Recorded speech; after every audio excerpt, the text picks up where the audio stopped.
मैं के मीणा से आचार्य राजनीति विज्ञान राजकीय महाविद्यालय बांदीकुई BA पार्ट थर्ड पाश्चात्य राजनीतिक विचारक पेपर फर्स्ट।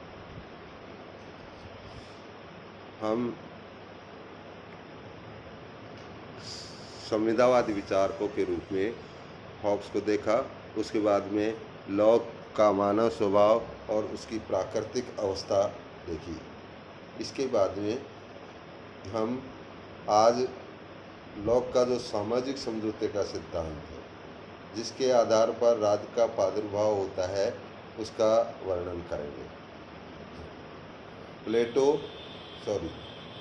हॉब्स के समान लॉक भी सामाजिक समझौता के सिद्धांत का समर्थन करता है, लेकिन दोनों का जो सामाजिक समझौते का सिद्धांत है उसमें अंतर देखने को मिलता है। हॉब्स के अनुसार जो सामाजिक समझौता होता है उसमें व्यक्ति शून्य बनकर रह जाता है, सभी अधिकार लेवियाथन को दे दिए जाते हैं। लेकिन लॉक का जो सामाजिक समझौता है वो सभी अधिकार का समर्पण व्यक्ति राज्य को या शासन को या संस्था को नहीं देता है। हॉब्स का जो सामाजिक समझौता था उसमें व्यक्ति शून्य बनकर रह गया। समझौता सामाजिक होते हुए भी एक निरंकुशवादी प्रवृत्ति के रूप में उभर कर सामने आया, जबकि लॉक का जो सामाजिक समझौता है वो सामाजिक समझौते के साथ साथ एक प्रशासनिक समझौता भी माना जाता है। लॉक ने जो सामाजिक समझौता के द्वारा राज्य अस्तित्व में आया उसके बारे में उसने बताया कि एक व्यक्ति कहता है कि मैं अपने ऊपर शासन करने के कुछ अधिकार सौंपता हूँ, बशर्ते तुम भी अपने कुछ अधिकार इसे दे दो। इस प्रकार लॉक के सामाजिक समझौते में व्यक्ति कुछ खोता है और कुछ प्राप्त करता है। लॉक के अनुसार व्यक्ति शासक को केवल कानून की व्याख्या करने का अधिकार, कानून को लागू करने का अधिकार और उल्लंघन करने वाले को दंड देने का अधिकार ही सौंपता है। दूसरी ओर व्यक्ति के जो 3 अहरणीय अधिकार हैं, जो प्राकृतिक अधिकार माने हैं लॉक ने, उनका वो समर्पण नहीं करता है। वो जीवन के अधिकार को नहीं देता है, स्वतंत्रता के अधिकार को नहीं देता है और संपत्ति के अधिकार को भी वो नहीं देता है। इस प्रकार इसमें व्यक्ति पाता है अपने अधिकारों की सुरक्षा, जीवन की सुरक्षा चाहता है, स्वतंत्रता वो चाहता है, संपत्ति का वो रक्षण चाहता है और केवल आंशिक अधिकार उनके ऊपर शासन करने के, जो कानून की व्याख्या करना है, लागू करना है, उल्लंघन करने वाले को दंड देना है, यही अधिकार उस राज्य को सौंपता है। इस प्रकार एक सीमित संप्रभुता का विकास होता है।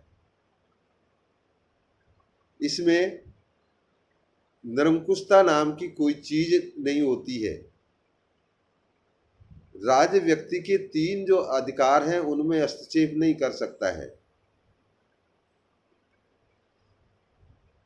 लॉक के अनुसार जो संप्रभुता है वो समझौते का परिणाम है, न कि पक्ष। अर्थात संप्रभुता का विकास बाद में होता है, पहले नहीं है। और वो इसीलिए होता है कि व्यक्ति के जीवन, स्वतंत्रता और संपत्ति की रक्षा कर सके। इस प्रकार लॉक का जो सामाजिक समझौते का सिद्धांत है वो सीमित राजतंत्र का समर्थन करता है, जबकि हॉब्स का जो सामाजिक समझौते के परिणाम स्वरूप संप्रभु उभर कर या लेवियाथन उभर कर सामने आता है वो निरंकुश संप्रभुता का द्योतक होता है, क्योंकि उसमें व्यक्ति शून्य बनकर रह जाता है। इसमें व्यक्ति अपने अधिकार, जो 3 अधिकार माने हैं, वो अपने ही पास रखता है।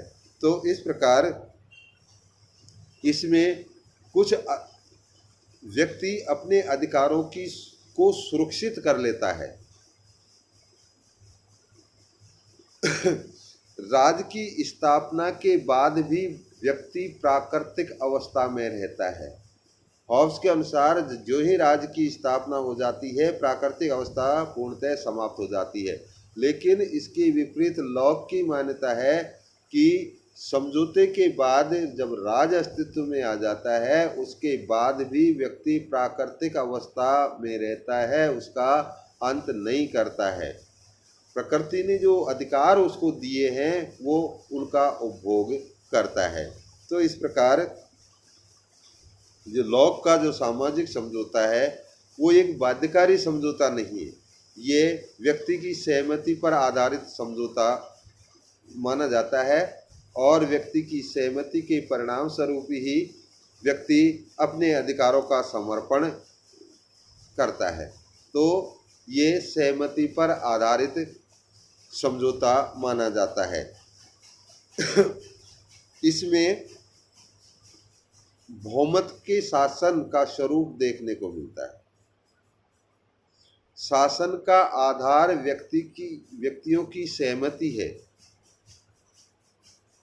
लॉक ने बताया कि जो समझौता है वो तब तक रहेगा जब तक व्यक्ति ने जो दायित्व उसको दिए हैं उनका निर्वाह करता है, और जो ही निर्वाह करने में राज विफल होता है, व्यक्ति अपने समझौते की शर्तों को तोड़कर उसको भंग कर सकता है।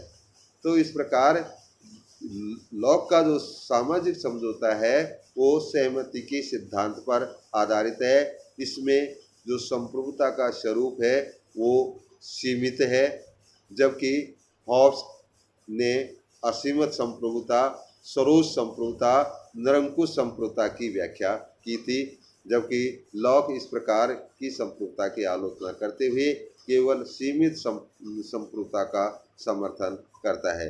इसी प्रकार ये सीमित शासन व्यवस्था पर आधारित समझौता है, क्योंकि विद्रोह का अधिकार व्यक्ति को लॉक देता है, इसलिए ये सीमित राजतंत्र की स्थापना का समर्थन करता है। तो इस प्रकार लॉक ने हॉब्स के विपरीत अपना सामाजिक समझौता किया और समझौते के परिणाम स्वरूप राज्य अस्तित्व में आया। हॉब्स और लॉक का जो दर्शन है उसमें व्यापक अंतर है। वहाँ पर निरंकुश राजतंत्र की स्थापना होती है, लॉक के अनुसार सीमित राजतंत्र की स्थापना होती है। हॉब्स के अनुसार प्राकृतिक अवस्था समाप्त हो जाती है, लॉक के अनुसार प्राकृतिक अवस्था समाप्त नहीं होती है। हॉब्स कहता है कि ये सहमति पर आधारित नहीं है, एक बाध्यकारी समझौता है, जबकि लॉक का जो सामाजिक समझौता का सिद्धांत है वो पूर्णतः सहमति पर ही आधारित है। संप्रभुता के बारे में भी हॉब्स और लॉक के विचारों में व्यापक अंतर देखने को मिलता है। संप्रभुता का निर्माण समझौते के बाद में होता है। लॉक के अनुसार संप्रभुता समझौते का पक्ष है, परिणाम नहीं, जबकि हॉब्स